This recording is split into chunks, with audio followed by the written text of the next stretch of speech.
बिस्मिल्लाहिर्रहमानिर्रहीम। अस्सलाम वालेकुम स्टूडेंट्स, आज के लेक्चर में हम सिंपल हार्मोनिक मोशन से मुतल्लिक नेक्स्ट प्रॉब्लम सॉल्व करते हैं।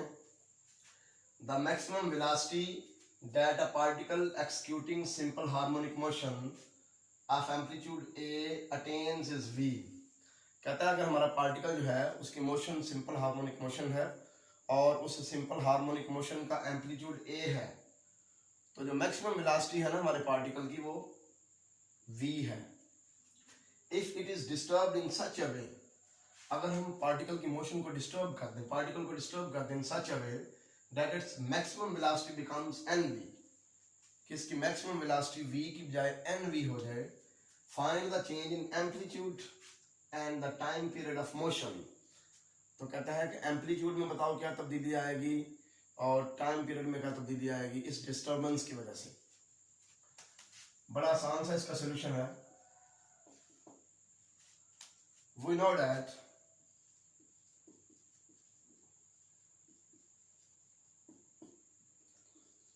velocity is equal to square root of mu into a square minus x square। ये हमने प्रूव किया हुआ सिंपल हार्मोनिक मोशन का आर्टिकल जिसने डिस्कस किया था, उस दिन ये प्रूव किया था कि जो वेलोसिटी है सिंपल हार्मोनिक मोशन के लिए वो ये है, ठीक है, mu under root A square minus X square. Velocity is maximum at mean position. Velocity जो है सेंटर पे मैक्सिमम होती है, मीन पोजीशन पे। जब पार्टिकल हमारा मूव कर रहा है सिंपल हार्मोनिकली तो इधर भी वेलोसिटी जीरो हो जाती है, इधर भी जीरो हो जाती है, मीन पोजीशन पे मैक्सिमम होती है, मीन पोजीशन पे, ठीक है। Velocity is maximum at mean position, यानी कि x इक्वल टू जीरो। हम डिस्टेंस लेते हैं आमतौर पे मीन पोजीशन से, ठीक है। तो जब पार्टिकल मीन पोजीशन पे होगा तो डिस्टेंस जीरो होगा।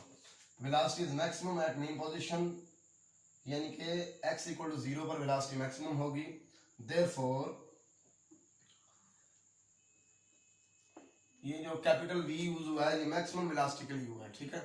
Therefore maximum velocity will be equal to mu into a square minus zero का स्क्वायर और अंडर रूट x की वैल्यू जीरो हो गई तो म्यू अंडर रूट a, ये हमारे पास आ गई maximum velocity.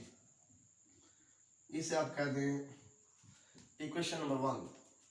Suppose on disturbance, suppose on disturbance, suppose करें कि जब हम अपने पार्टिकल को डिस्टर्ब कर देते हैं तो उस वक्त मोशन का एम्पलीट्यूड जो है वो चेंज हो जाता है, यानी कि या कम हो जाता है या ज्यादा हो जाता है, ठीक है ना। Suppose on disturbance the amplitude becomes a1। पहले एम्पलीट्यूड a था, ठीक है। हम सपोज करते हैं कि जब हमने अपने पार्टिकल को डिस्टर्ब कर दिया मोशन के दौरान तो तब जो है ना हमारा एम्पलीट्यूड जो है ना मोशन का एम्पलीट्यूड वो a1 हो गया। देन अब उसने स्टेटमेंट में ये बताया हुआ है कि जब हम डिस्टर्ब कर देते हैं तो जो मैक्सिमम वेलोसिटी है वो nv हो जाती है, nv, ठीक है ना। तो मैक्सिमम वेलोसिटी हो गई nv, ठीक है। और ये मैक्सिमम वेलोसिटी nv कब होगी? जब ये एम्पलीट्यूड जो है ये a1 हो जाएगा। ये हमने सपोज किया, suppose on disturbance the amplitude becomes a1। इसे आप कहते हैं इक्वेशन नंबर 2, ठीक है। सब्ट्रैक्टिंग 1 फ्रॉम 2,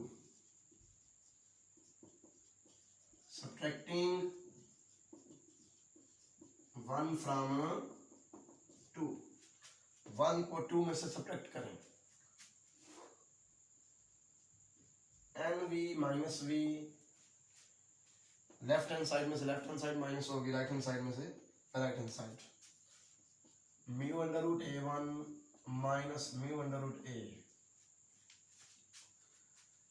ये म्यू स्क्वायर रूट कॉमन आएगा तो यहां से फिर हमारे पास जो a1 माइनस ए की वैल्यू आएगी वो आएगी n minus 1v over mu under root. यहां से v कॉमन आ जाएगा, यहां से म्यू अंडर रूट कॉमन आके इस तरफ आके डिवाइड हो जाएगा। ठीक हो गया। अब ये जो v है ये हमारी मैक्सिमम वेलोसिटी है जो कि कितनी है, म्यू अंडर रूट ए बिफोर डिस्टर्बेंस। ठीक है ना, म्यू अंडर रूट ए क्या आ जाएगा जी, n minus 1 mu under root A over mu under root, ये कैंसल, तो ये n माइनस 1 ए आ गया हमारे पास। चेंज इन एम्पलीट्यूड,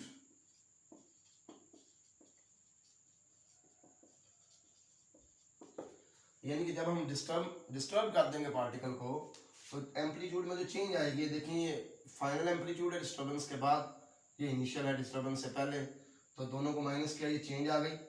तो ये चेंज आई है n minus 1 times the original amplitude, n minus 1 times the original amplitude, ये आ गया चेंज इन एम्पलीट्यूड। अब दूसरी डिमांड क्या है, एक तो ये था कि चेंज इन एम्पलीट्यूड फाइंड करें, दूसरा ये है time period of motion find करें। तो change in time period of motion, time period में कोई चेंज नहीं होगी, पता क्यों, नो टाइम पीरियड